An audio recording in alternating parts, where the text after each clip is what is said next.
Welcome to the Beyond Normal podcast. I'm excited to have my friend for quite a bit of time now, Michael Hollingsworth, the founder of the New Way Staffing. What I like to say his business is, and I'll let him chime in on this as well.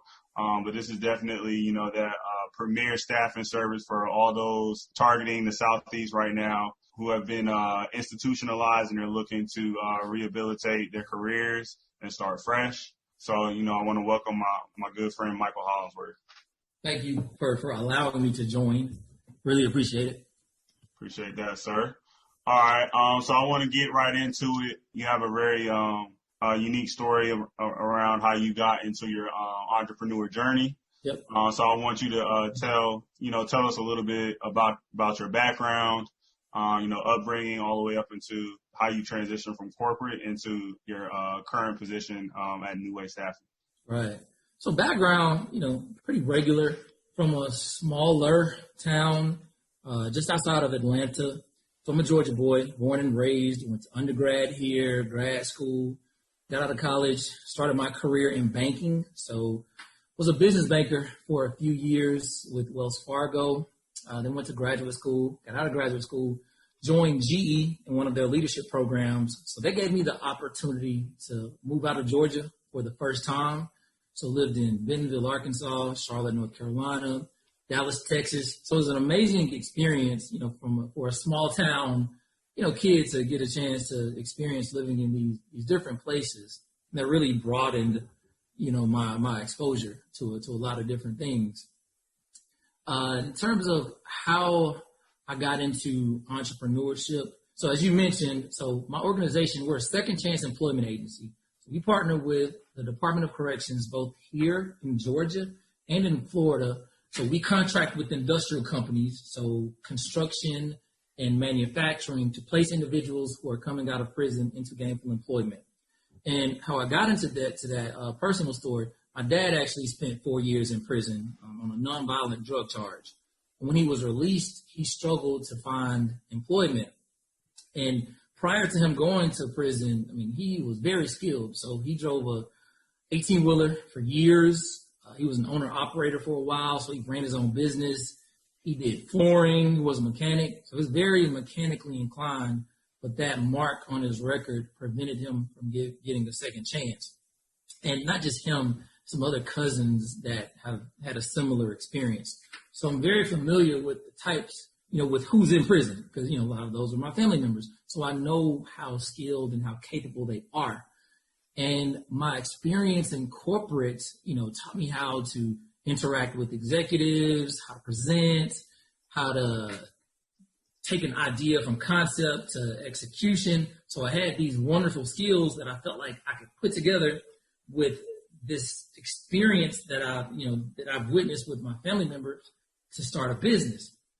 And a little less than 3 years ago, I decided to take a leap of faith. I knew that there was a big need for these, for individuals coming from prison to get gainful employment, but I also felt like there was an opportunity entrepreneurially because a lot of entrepreneurs or businesses weren't focused on this space.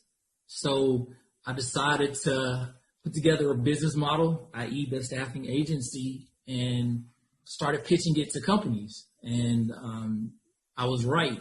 So I think we've probably on our 10th contract, and have a lot of big things in the works. And, we've met with some of the largest companies in the world at what they do. So there's a lot of interest in this, but I wanted to make an impact and help those that have gone through what my dad and my, family went through, and also, grow as a professional at the same time. So it gave me kind of that double dip. So I guess you would call me a social entrepreneur, and that's, it's a hot thing now to be a social entrepreneur. So it kind of bridges the impact of traditional nonprofits, but it has that for-profit element. So, I've thoroughly enjoyed my 2.5 years in entrepreneurship and made some incredible strides. So again, thank you for having me. And, that's a little bit about my background and how and why I got started. Got it. So, talk a little bit about, you spoke to the skills that you gained in more of a corporate setting. Talk about a little bit about, like, was there a defining moment where you knew I need to take these skills and I need to, I've learned enough in that corporate environment and I need to apply them to something, like you said, where you want to be that social entrepreneur and give back to the community? I don't know if it's a defining moment. I went back and forth. I knew this was something that could work. I knew that in my heart. And I also knew that if I didn't do it, I would regret it for the rest of my life. So I think that was just the moment, like me thinking about, and I'm sure you're a tech guy, so you're familiar with Jeff Bezos, right? So he has this term called regret minimization. So he's like, I'll fast forward myself to when I'm 80 years old, and if I regret not doing this at 80, then I have to do it. And it was similar. I would regret it for the rest of my life because I knew everything was there. I understand this probably like no one else, but then I have the business skills to kind of help move it forward. So the pieces were in place. It was just up to me to kind of build up the courage. And it was a big step because I was making great money, had a great job, but I just wanted to do something more and be more impactful. No, and I commend you for that. That's a big step to take. But like you said, thinking like somebody like a Jeff Bezos who you use as an example, he doesn't leave anything on the table, right? He's willing to take some of those bets, yeah. on a really big scale, right? But right. You took that time to say, all right, now's the time for me to take this bet and gamble on yourself, which a lot of people I think are battling with right now, and there's some opportunity for folks to gamble on themselves a little bit more in the current climate. And I think it's important for everyone to really find out what you can do. That's the one thing entrepreneurship allows you. You'll definitely find out what you're capable of. Mm-hmm. If you ever question it, you'll find out. And it not just tests you as a business person, but it tests you emotionally, the ups and downs. So when I left corporate, I got my first contract 2 weeks after I left, right? So I'm thinking I'm this phenomenal entrepreneur. I went another 3 months before I got my second contract. That 3 month period was rough because I'm thinking contracts are going to be coming left and right, but they weren't. And even with the second contract, it ended up not working out. So that's another down moment. And it took another 2 or 3 months before I got my third contract. So it tests you. Entrepreneurship tests you in ways you can never imagine. And a lot of people don't think about the emotional aspect, but it definitely strengthens you emotionally, and it makes you're ready for anything. If you can sustain being an entrepreneur for a couple of years, you can do anything. Do anything. Yep. All right. I think that's a good reflection to kind of segue into the next question that I have for you. What's something that you wish you would have known at the beginning of this entrepreneur journey that you feel like would have, let you hit the ground a little bit, running a little bit quicker than, like you said, going through some of those learning experiences throughout the process? I believed in myself that I had the skills to do it. I didn't know that I was going to have to learn to do everything, like literally everything. I've learned how to do corporate taxes, learned how to reconcile my books, all the invoicing. I do the cold calling, to scheduling the meeting, to pitching, the contract negotiations, literally end to end. I can do it all. I didn't think about that portion, but I'm glad I was forced myself to learn those things, because now it's like I know what I can do. I think the second thing I just alluded to, just the emotional aspect of it that is never really talked about. Entrepreneurship is like a roller coaster, it's ups and downs, and those down moments really, really test you. And there's a lot of entrepreneurs that fall into depression because you have these grand hopes of what this thing can be and the impact that you can make in the world. And if you don't see that impact happening, that can really, that can be kind of saddening. I wish I'd have known that it was going to test me to those depths. But again, it's made me so much stronger. So the fact that I've had to learn how to operate a business end to end, and it's made me a lot stronger emotionally. I think those two things are things that I wasn't expecting. I think now, like you mentioned, that emotional piece, right? I think the buzzword that people use is like EQ, comparing people's EQ to their IQ. Right. But in the current climate, like people are dealing with, a lot of emotions, right? Just with COVID going on, families aren't able to just connect. You're not able to see your friends in person. You're not supposed to be. Some people still are. Right. We got the riots, the George Floyd situation. I want to talk a little bit around, how you still engage with your end customer, which is ultimately these people who are trying to reacclimate and back into society. What is their kind of emotional state that you've gotten a feel of through the COVID situation and now the George Floyd riots? Right. My business is it's a two-sided market, right? So one side is, are the returning citizens or the people that are coming out of prison. The other side are the industrial companies. Both are our clients. Speaking from the returning citizen standpoint, I can just speak for myself because I'm a black man. So we're all going to feel this the same. It's definitely disheartening to know that your life is discounted here. But, our parents have told us that, that it's difficult to be a black man in America. I love the fact that so many people from all different walks of life have come together in solidarity to protest these injustices. So it's not just black people that are voicing our concerns. Now it's people from around the world. I think that's a beautiful thing. So that gives us all signs of hope that things are, moving in the right direction. Who knows when it'll be fully, the way it needs to be, but it's at least being noticed, unlike it, any time in the past. Yeah, good point. So you have two sides of your client relationship, right? You're dealing with those who are coming back into society, and then those businesses that need that talent. Right. I guess what has the communication been like from the partners that you're working with during the current, the George Floyd riots? Have they been kind of opening up a little bit more, saying they're going to step up, or how are your corporate partners feeling in terms of the current climate?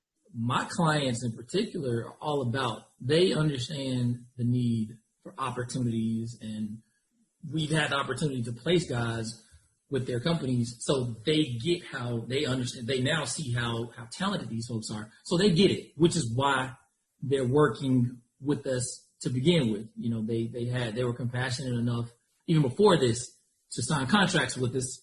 Our clients get it. Now we've been in talks with several other larger companies over the past year. We're starting those conversations again.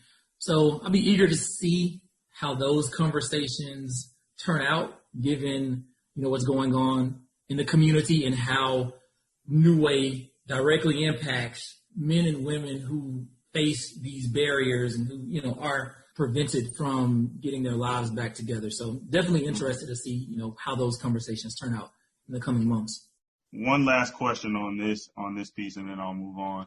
In terms of, we all have seen in terms of, the money and some of the resources that businesses, are starting to allocate, to, get rid of, right, the racial injustice that's going on.